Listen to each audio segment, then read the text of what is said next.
Hello everyone, I'm making a video about this because I haven't seen any of these yet floating around YouTube, although the wave might come soon, or it might not, I'm not entirely sure. But I found out today on Smogon posts, on the Smogon forums, that they've introduced the potential for a new tier, a brand new tier, in the new metagame, in the black and white metagame obviously, potentially called RU, or rarely used, which I presume would precede NU, because obviously NU is never used and RU is rarely used, and rarely is more than never. So I'm assuming it's gonna go something like OU, UU, RU, and NU. And yeah, like I said, I just wanted to kind of, I guess, brush up on this and I guess instigate some speculation and kind of stir up some interesting thoughts about what this could potentially do for, the metagame as a whole, for certain Pokemon that are relegated to NU right now, certain Pokemon that are surviving in UU right now, and Pokemon that will drop and rise, respectively. So, I guess, this is going to be very rough. This was a very spontaneous video. I didn't really plan to do this beforehand. I just kind of thought, like, why not just talk about it? So, yeah, I think it'd be different. I mean, usually, as you've seen, if you've seen any of my battles, I've done a few Pokemon competitive battles, narrations. I am fairly new to it, however, so, I'm not the most skilled player of the game at all, by any means, nor am I the most knowledgeable. And, I've been with this metagame I've been actually with competitive battling as a whole for around a year or so, maybe a little less than a year. I remember I started it summer of last year, so about a month less than a year perhaps. And I'm still learning new things every day, although I am much, much better at it than I was when I learned. But anyways, this is getting really off topic. This is more like a kind of like a tangent line, or several tangent lines, you can call this an arc sign or an arc tangent. I'm getting way off topic. Anyways, this is irrelevant. Anything that is not about elephants is irrelevant. Okay. Anyways, let's get on with the point of this video, which is rarely used. Obviously, I could talk about why they might want to make a new tier, but I think that part is kind of obvious. With the complete overflow of Pokemon, new and old, now that there are, it's kind of, I don't know how to put it. Let's put it this way. OU, I think right now, roughly has about 53 Pokemon. I'm going off the original initial, postings that they did about a month ago, with, Ferrothorn being number 1 and so on, where they finally cut off to UU. Tornadus was the very last slot, and it was number 53. So that was OU. UU, however, was not entirely, how do I say it? It wasn't completely defined at that point. It basically had an OU cutoff point, and after that, everything below it was UU. Everything from Espeon, Victini, and Jolteon to freaking Charmander. I know that's really random, but yeah. So everything in between those were UU. So it really wasn't defined. I think at this point they're starting to develop to the point where they're starting to balance out the UU and OU metagames, and they are vying to make a cutoff point for NU, for UU and NU. So I'm not aware of that cutoff point at this point in time. There might be a post on this somewhere. If there is, let me know.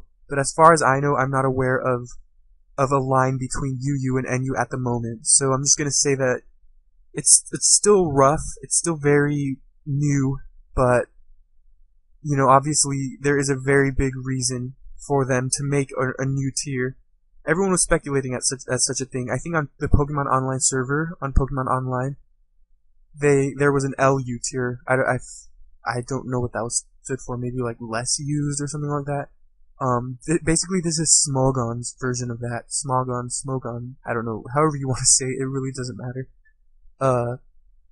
Yeah, and I agree that it's good to have a new tier, because basically at that point, if there are 4 solid tiers, I guess not including BL or Ubers, I don't know what they're gonna do about Borderline, but I guess that's beside the point for now. With 4 solid tiers, you basically have 4 separate kind of metagames. Obviously, OU can be anything from OU to NU, so you can bring a Mothim to OU matches and look cool for doing it as long as you use it effectively. But things like UU is going to be the most limited metagame out there. Which is quite ironic because obviously NU is going to be the most diverse metagame. So it's very paradoxical in that sense. Obviously you have, like I said, it's quite limited in that you can't bring Infernape to an NU match. You can't bring Ferrothorn, Conkeldurr, Reuniclus, or Zapdos to a UU match, to an NU match, sorry. But you can bring Beautifly, you can bring Rampardos, you can bring Wormadam, you can bring Vigoroth, you can bring so on and so forth. And, so I think that's going to be a very interesting thing to have because each of those at least 4 tiers are going to have their own common threats, their own team styles, their own strategies, and so on and so forth.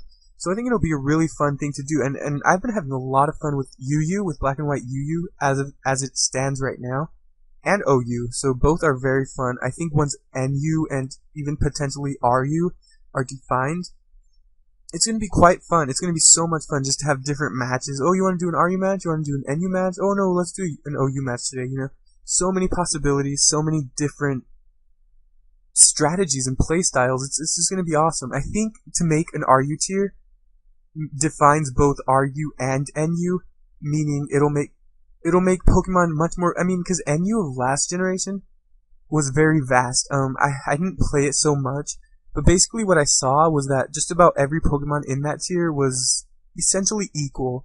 Of course Charizard was in that tier, and so was Articuno, and neither of those are bad, except for mainly the Stealth Rock weakness. But, things like, Cacturne, I think Cacturne is in. Either way, things like, Beautifly, Butterfree. I know I keep bringing up Beautifly just because I really like Beautifly for some reason.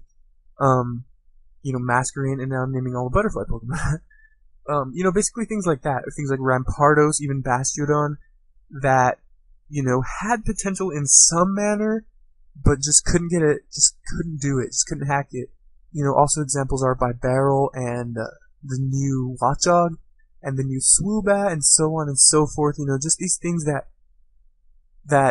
are obviously far from OU, completely the furthest things from OU, but in their own little metagame where they're against other things that suck, they can shine, which is going to make it really interesting because obviously Watchog is probably still going to be NU, even with the potential of an RU tier.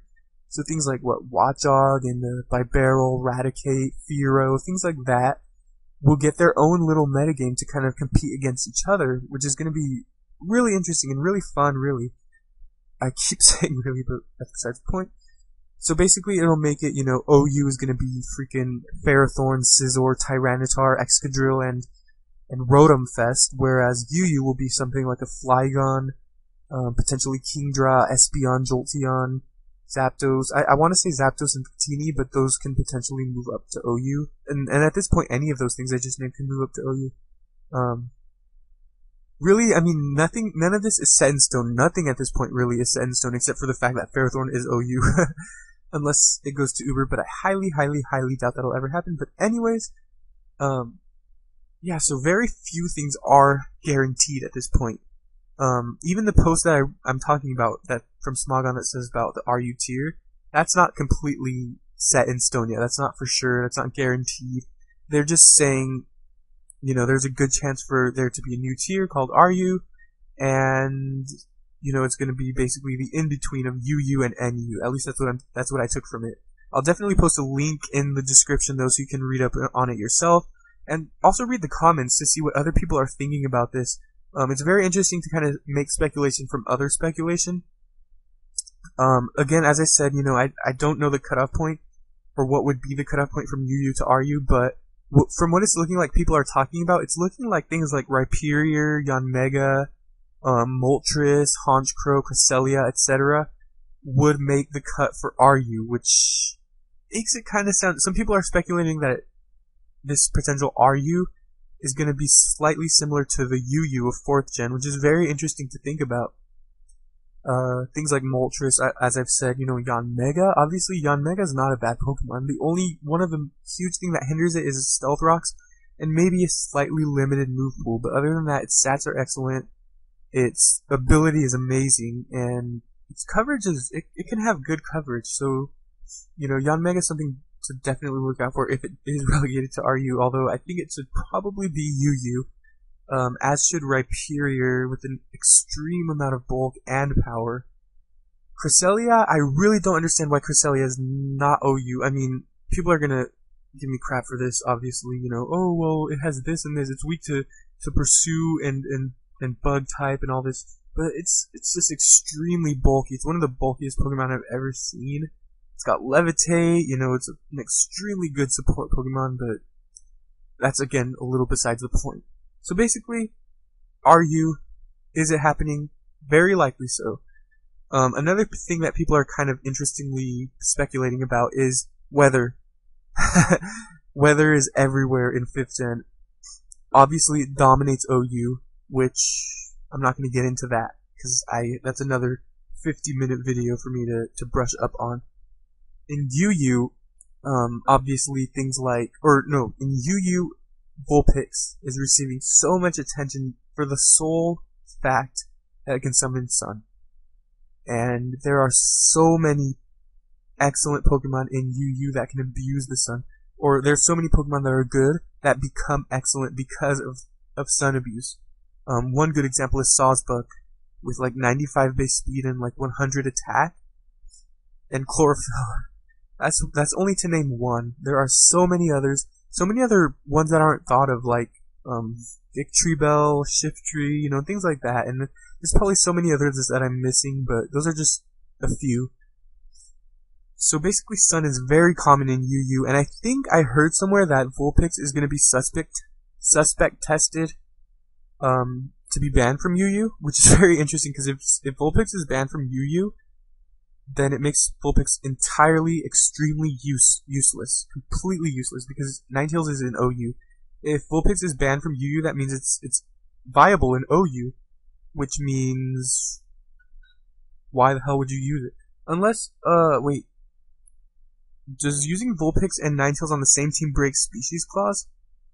I don't think it does. So, you can kind of go that way and say, okay, I'll use Vulpix and Ninetales on the team, both with Drought in case one dies, and I'm fighting another weather team, and I'll guarantee getting Sun up. But I don't know, that's kind of stretching it too, because both Vulpix and Ninetales suck. The only reason they're used is because of the Sun. But anyways, that's again a little besides the point. What I was trying to say initially was that people are saying that RU has no weather. But then you look and you have one weather Pokemon in RU. Oh, actually you don't. You have two. What's it called? Snover, sorry. How did I forget? Snover and Hippopotas, who can summon hail and sand respectively. Basically, that makes it like a mini freaking... No, it doesn't make it a mini OU. But, Snover is going to definitely be the most prominent. I mean, because Hippopotas can summon sand, which is very helpful, but all of the sand abusers are in OU. All of them. Well, maybe not all. But anyways, I guess the special defense boost for rock types is good, and I think Regirock would probably be RU. So that's definitely a huge benefit for Regirock, who's already extremely bulky.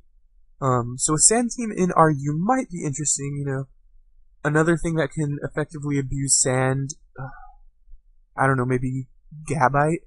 I don't know if Gabite would be useful at all, because I think Gabite compared to Garchomp extremely sucks. Of course, it's the pre-evolution of it, but its stats are, like, it has a huge jump once it evolves into Garchomp, but again, that's beside the point. So basically, people are saying that if RU becomes a true tier, and Snover is in RU, it's gonna become like a freaking hail fest. And then they say Quiver Pass and Smash Pass are also gonna be completely dominant, which is very likely. People on this post said that Smeargle is RU, but I thought Smeargle was UU. If it is in fact RU/NU at this point, that's very interesting, especially considering that it was OU last generation, for the sheer fact that it could do anything. Although it could only do certain things well, such as baton passing. So, if that's the case, and I think Moody Smeargle is still banned. I don't know if it is not, I don't know why it wouldn't be banned if it was banned initially, but, you know, either way, even without Moody, Quiver Dance Pass, or, Shell Smash Pass, yeah. I don't even want to consider that. You know, you give Smeargle a White Herb, you either Quiver Dance or Smash Pass, or what's it called, freaking Shell Smash, and then you pass that to something. I don't even want to consider that, because, I mean, if it's true and things like Honchkrow, Yanmega, and Porygon Z are in fact going to be RU, wow, that's, yeah, so let's not consider that. Hopefully that's not going to be true, or hopefully Smeargle can move up to UU, and everything can be fun and fine again, because I really want a balanced metagame. I really want a balanced tier to play in that doesn't revolve around facing 3 out of 5 teams doing this strategy, whereas the other 2 out of 5 are doing this strategy. Seriously, I fought like 5 rain teams right now and like 3 sandstorm teams, and it's just, I don't know, it really frustrates me to think that people are just running out of creativity and originality to actually make teams for themselves. You know, because I actually spend a lot of time actually making a team for myself, and I could easily go with the team that's already made for me. Oh, I'm gonna use Tyranitar, I'm gonna use Excadrill, I'm gonna use Rotom Wash, Ferrothorn, Gliscor. You know, that's a very, very common Sandstorm team that I've seen hundreds of times, and I'm not about to use someone else's ideas as my own and battle just to be good. Because I know if I made a team like that, you know, anyone can make a team like that, and if they know how to play the game and know how to predict and know how to, you know, do things in the game, obviously it's not easy to lose. I mean, it's not difficult to win that. I sound really stupid, but I promise you I know much more than I sound like I do. And, you know, the freaking common rain team with freaking Politoed, Toxicroak, I've even seen Latias, and of course Ferrothorn, stuff like that. It's just, of course that's good, and of course, you know, the fact that people recognize that that's good, I mean, that takes no effort at all. But where's the fun in Pokemon if you're just gonna use things that are already set for you? And again, sorry, that was really off topic, and that has nothing to do with this, and I'm not trying to bash on people who do that. You know, there are some very popular YouTubers who do that, who use very standard things, and they're very good. But I'm not bashing on them. I'm not attempting to bash on them. I'm sorry if it sounds like I'm bashing on them. But what I'm trying to say is that that's not my style of play. And if it's yours, you know, that's fine, you know. It's just, I personally get a little annoyed when I have to fight the same team 3 times in a row.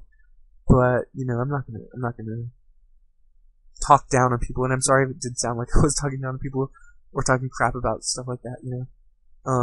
It's important to have respect for stuff like that.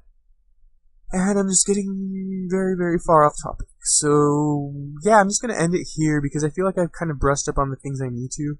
One last thing, Eviolite's gonna make freaking over 50 other Pokemon, old and new, that much more competitively viable. Some examples are Girder, Duosis, which is Reuniclus's pre-evolution, even Gothitelle in general, and Golbat. Golbat is a decent Pokemon. I mean, it 4 times resists Psychic. No, it 4 times resists Fighting, which definitely helps, and it's got some bulk to where if you give it Eviolite and max HP, it can take hits. So, you know, Eviolite's gonna make RU and NU just almost like NFU battles, but it's gonna be very interesting to see how things develop from here. So thanks you for watching this, if you actually watched this whole thing. I know it's quite lengthy, and I'm not the smartest or I'm not the best person to listen to because I can't really talk well. But if you did listen to this, I hope it inspired some thoughts for the coming metagame, for the coming months, where things will become so much more developed and organized. You know, things will move up and down, very likely. Things will be banned. I'm sure at least one more Pokemon will be banned to Ubers, but let's not get into that either. So thank you again for watching. I'm gonna post a link to, I posted on my blog about the RU tier earlier today, And I'm going to leave the link to the Smogon channels, or the Smogon forums where these things were posted. And I hope you enjoyed this. Leave comments and discuss what you think this new RU tier will do for the metagame. You know, what will it do for itself as a new tier, and what will it do for Pokemon who will be NU, who will be completely NU, like Beautifly, Butterfree, Beedrill, stuff like that. So, thanks again for watching, and I'll have a battle tomorrow. Thanks, guys.